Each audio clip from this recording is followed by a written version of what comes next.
இந்த நெல்லிக்காய் ஜூஸ் குடிக்காமலே இருந்தேன். ஆனால் இது குடிக்கும்போது முடி கொட்டுறதெல்லாம் வந்து நல்லாவே எனக்கு ஸ்டாப் ஆச்சு. ஸோ மறுபடியும் ஸ்டார்ட் பண்ணலான்னு தான் நேற்று மார்க்கெட்டில் வாங்கிட்டு வந்திருந்தேன். இது பயங்கரமாக இருக்குது. மதியம் நம்ம சமைச்சோம் அப்படின்னா கண்டிப்பாக அந்த வெக்க நம்மளால் தாங்க முடியாது. ஸோ அதனால் காலையிலே சமைச்சிடலான்னு முடிவு பண்ணிட்டேன். சுண்டல் புளிக்குழம்புலாம் சாப்பிட்டு ரொம்ப நாள் ஆச்சு. இன்றைக்கி சுண்டல் செய்யலான்னு சொல்லிட்டு நேற்று நைட்டே ஊற வச்சுட்டேன். என்றைக்காவது ஒரு நாள் நல்லா சமைச்சு சாப்பிட்ணுன்னு ஒரு ஆசை வரும். இன்றைக்கி எனக்கு அப்படி தான் தோணுச்சு.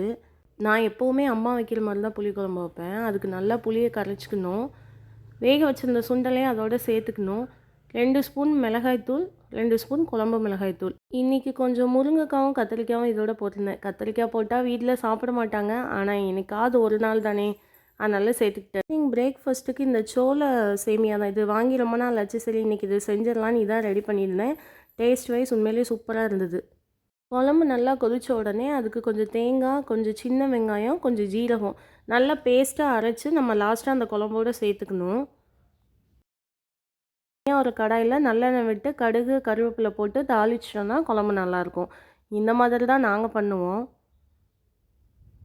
எங்கள் ஊர்லலாம் ஹோட்டலில் வந்து கடலைப்பருப்பு தக்காளி வச்சு ஒரு கூட்டு செய்வாங்க. நான் ரொம்ப நாளாக அது செய்யணும்னு நினச்சிட்டே இருந்தேன். ஆனால் என்னால் அதை பண்ண முடியல.